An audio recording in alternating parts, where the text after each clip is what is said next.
The new testing grounds for Highlander, Peacekeeper and Medjay has been out for a few days, and I wanted to express my thoughts on it, so here it is. So of the three heroes featured in this testing grounds, I think it's safe to say that Highlander is undeniably the main event. He's got the most changes out of the three, and I believe this will give him the biggest jump in viability of the three as well. Now, as a Rep 70 Highlander, I very much enjoy how Highlander was in live, and I think this rework, very good. I'd give it a 9 out of 10, but there's just a few issues I would like to address before I consider it perfect and ready for live. However, before we do so, I would like to address everything I like about this Highlander rework, because I do like it. And then we'll move on to addressing the flaws. Now, I'm not that good of a player. I'm just going to be giving my opinion on all this stuff. All the technical things about these reworks, you can either look to Freeze's video, or my good friend Joe. I'll link his channel in the description. I really like how this new rework has breathed some life into the very old hero that is Highlander. But it still definitely remains Highlander at the end of the day. By far my favourite change in this entire testing ground for Highlander is Feintable Kick. It is impossible for me to express how much happiness I feel that I now have viable offense in offensive stance beyond just spamming offensive lights. Speaking of which, Highlander's top guard offensive light has been given a buff. It's now 400 ms in line with the sight, which is an indirect buff to magic tech, as now there's a third sight that you have to guess the light is coming from. And don't even get me started on these stamina buffs. It feels so good to use more than one mix-up and still have stamina to maintain offense with Highlander. I cannot tell you how much I hate having to pause my fights because I keep running out of stamina because Highlander's stam pool was awful, which made fast recovery essentially a must pick for Highlander in any game mode that allowed feats. But in this new testing grounds, we have a free slot for Highlander, and combined with the faster running speed, you can use Rush to attain the speed of the average assassin, which is really good for rotation. And another thing, the heavy on guard break also feels so good. It's something that Highlander players we've been begging for this since release pretty much, and now we finally got it.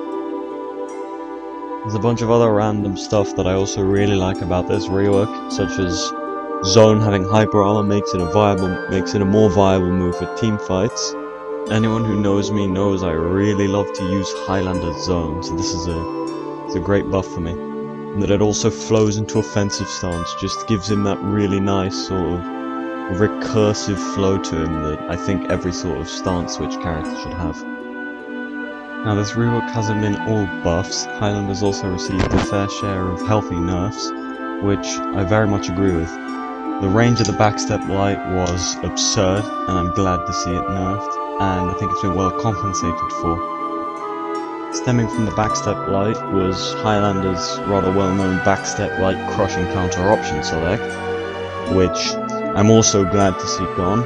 It was an overly safe tool, and I think 20 damage on a crushing counter is a bit much, especially for one as safe as Highlander's, as his light has superior block throughout almost the entire animation. And another thing is the chain light losing its hyper armor, which again I'm all for, as the light heavy in low skill. It was very bad for the game, as low level players wouldn't need to properly engage with Highlander's intricacies and they could just mindlessly press these buttons.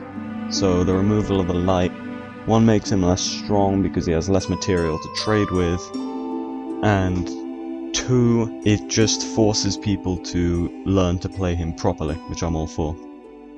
I think that the feint into offensive stance, it's a very interesting way for Highlander to get into his offensive stance from neutral, and creates a very interesting neutral game with him as well, as you can make a prediction and guard break him if you think he's going to go into offensive stance. But obviously, if he doesn't go into offensive stance and lets the heavy go, you're eating the heavy, it's a very Valkyrie-esque mix-up, which I'm all for. It's more unique than the sort of bash undodgeable or unblockable mix-ups that we've just been seeing repeated over and over for the last few years. Now sadly, the Highlander testing ground hasn't been all good. It's seen the gutting of Wave Dash, which I think is a complete travesty. Highlander, his most iconic thing is wave dashing. Like, it's something that has defined his character and defined his offensive stance pretty much since he was released, since this tech was discovered.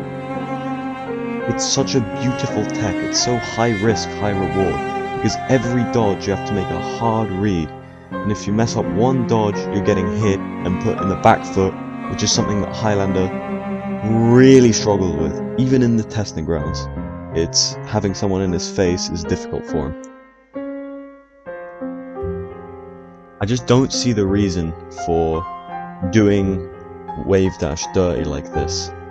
Yeah, it was strong, but it was still very fair due to what I just said about having to make reads. And it's just such a fun and beautiful tech. It's so satisfying to pull off, and I feel as though it removes flow from Highlander, which no rework should really be removing flow from the character, because the whole point of a rework is to make them flow better, to make them function better. Now I wish I was done discussing the flaws in this Highlander testing grounds, but there's just one more thing I wanted to address before we move on to the other heroes, and that is the offensive stance dodge attack. Yeah, it's funny for Highlander copter mirror matches and all sorts, but I much prefer what Highlander had going on for him with his offensive stance defense in live, wherein you had three main options to punish an attack: offensive light, offensive heavy, kick, and each had their own uses, which I liked. There was a mind game, and you had to properly think about what attack you were going to throw, depending on the matchup knowledge. And it was very fun. It felt so satisfying to pick the correct punish and feel like you properly outplayed your opponent. And you were rewarded fairly for it too. Making the right read, it gave you a big damage number, which always feels satisfying. And now it's just another boring dodge attack as opposed to anything more interesting. And yeah, I know it's getting a new animation, but the mechanics of how it plays just isn't as interesting as live.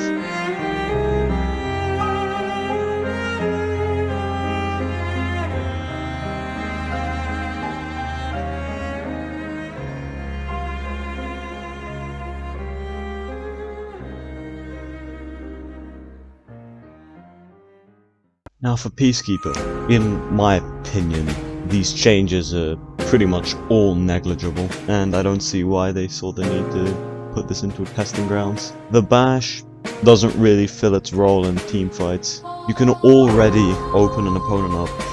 You just need a teammate to confirm a bleed for you. Or how anytime PK peels for someone, she can apply a confirmed bleed. So this attack really is useless, especially considering the significant revenge feed. And I don't see why they saw a reason to change the deflect back to light again. This is the second time they've done this. They changed it from, it was a light originally, then it became a heavy, and now in this testing grounds it's a light again, and I don't see the reason for it. And well, I guess there is one change I'm okay with, which is making the timing for the triple stab on guard break less strict, which it's helpful for new players, but after you cross a certain level of experience, it's a negligible change either way. So I guess in summary, this PK testing grounds has just been a complete waste of time, apart from that one last change, which is honestly something they could have just implemented into live straight away. I don't see the need for this testing grounds.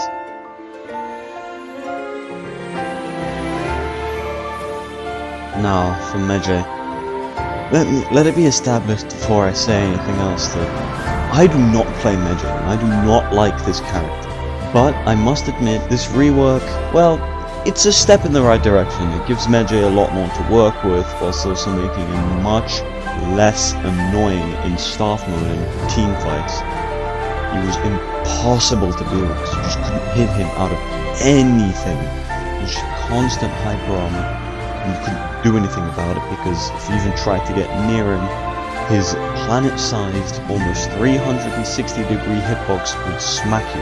Now, for duels, I think they've given Medjay a lot to work with. Zone into zone into zone, stance switch is something he probably should have had from the beginning as a stance switching hero, but I'm happy they've at least added it now. And axe mode, it's been given a little more. They nerfed the bash recently, but they gave him an undodgeable light for those trying to free dodge, because, well, I guess they wanted you to have more options than feint the heavy. All in all, I think the Medjay rework, it's got good aspects and I think it's a step in the right direction. I just don't play Medjay, so I don't know what else to anticipate, and I don't know what else I'd want for the hero.